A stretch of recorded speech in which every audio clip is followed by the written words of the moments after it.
বন্ধুসকল অৱশেষত গুৱাহাটী আহি পালেহি কৰোনা ভাইৰাছ যি কৰোনা ভাইৰাছক লৈ সমগ্ৰ বিশ্বৰ মানুহে চিন্তিত হৈ পৰিছে অৱশেষত সেই কৰোনা ভাইৰাছ আহি গুৱাহাটী পালেহি অসমৰ চিকিৎসক সমাজে কি কয় বা অসমৰ চিকিৎসক সমাজে কৰোনা ভাইৰাছক লৈ কেনেকুৱা ধৰণৰ ব্যৱস্থা হাতত লৈছে সবিশেষ আপোনালোকক এইটো ভিডিঅ'তে জনাই দিম আৰু অসমৰ কোনজন ব্যক্তি কৰোনা ভাইৰাছক আক্ৰান্ত হল বন্ধুসকল আজিৰ এই গুৰুত্বপূৰ্ণ খবৰটো জনোৱাৰ আগতে আপোনালোকৰ এটা সৰু ৰিকুৱেষ্ট যদি ভিডিঅ'টো ভাল লাগে তেন্তে এটা লাইক কৰি দিব আৰু এনেকুৱা ধৰণৰ নতুন নতুন ভিডিঅ' পাবলৈ চেনেলটো সাবস্ক্ৰাইব কৰি কাষত থকা বেল আইকনটো প্ৰেছ কৰি ৰাখিব যাতে যেতিয়াই মই যিবোৰ ভিডিঅ' আপলোড কৰোঁ তাৰ নটিফিকেশ্যনসমূহ সকলোতকৈ আগত আপোনাৰ মোবাইলত যায় বন্ধুসকল আপোনালোকে কথাখিনি অলপ ভালদৰে মন কৰিব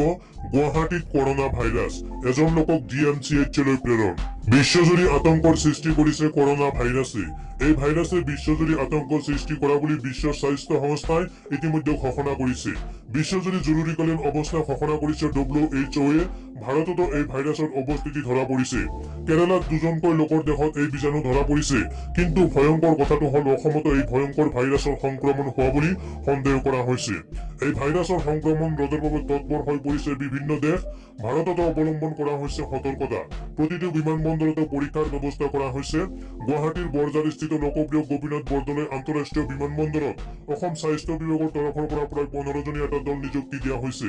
বিভিন্ন দেশৰ পৰা অহা বিমান যাত্ৰীৰ লগতে দেশৰ কিছু সংখ্যক ৰাজ্যৰ বিমান যাত্ৰীক পৰীক্ষা নিৰীক্ষা কৰাৰ লগতে বিমানবন্দৰত দিয়া হৈছে মাস্ক সূত্ৰ অনুসৰি নিশা বিমানযোগে কেৰালাৰ পৰা অহা মৰিগাঁৱৰ এজন লোকক এই ভাইৰাছত আক্ৰান্ত হোৱাৰ সন্দেহত GMCHলৈ প্ৰেৰণ কৰা হয় বৰ্তমানৰ লোকজনক ৰখা হৈছে গুৱাহাটী মেডিকেল কলেজ হাস্পতালত অৱশ্যে হাস্পতাল কৰ্তৃপক্ষই এই পৰ্যন্ত কোনো ধৰণৰ তথ্য সদৰি কৰা নাই উল্লেখযোগ্য যে কৰোনা ভাইৰাছত আক্ৰান্ত হৈ চীনত শনিবাৰ পৰ্যন্ত 304জন লোকৰ মৃত্যু হোৱাৰ বিপৰীতে 14,000ৰো অধিক লোকৰ আক্ৰান্ত হৈছে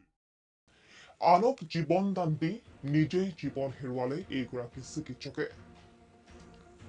চিকিৎসকগৰাকীক ৰিয়েল হিৰো আখ্যা এতিয়া সকলোৰে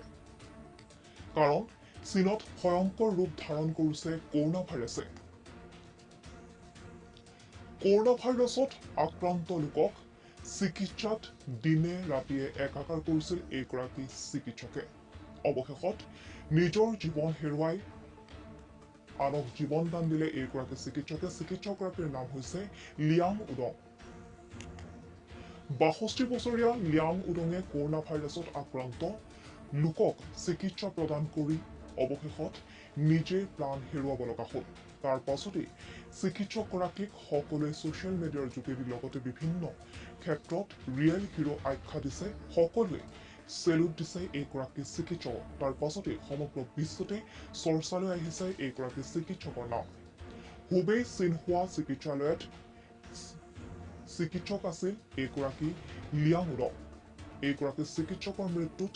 এতিয়া সকলোৱে শোক প্ৰকাশ কৰাৰ লগতে ছ'চিয়েল মিডিয়াৰ যোগেদি চেলুট দিয়াৰ লগতে ৰিয়েল হিৰো হিচাপেও আখ্যা দিছে কাৰণ বৰ্তমানলৈকে কৰোনা ভাইৰাছত প্ৰায় 360ৰো অধিক লোকৰ মৃত্যু হোৱাৰ লগতে প্ৰায় 20,000ৰো অধিক লোক আক্ৰান্ত হৈ আছে ইতিমধ্যে বিশ্ব স্বাস্থ্য সংস্থাই স্বাস্থ্য জৰুৰীকালীন অৱস্থা ঘোষণা কৰিছে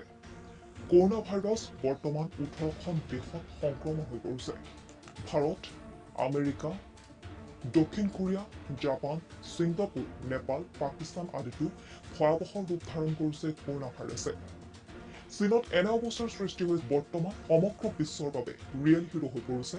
সকলোৱে দুখ প্ৰকাশ কৰিছে সমান্তৰালকৈ ছ'চিয়েল মিডিয়াৰ যোগেদিও শ্ৰদ্ধাঞ্জলি জ্ঞাপন কৰিছে এইগৰাকী চিকিৎসকলৈ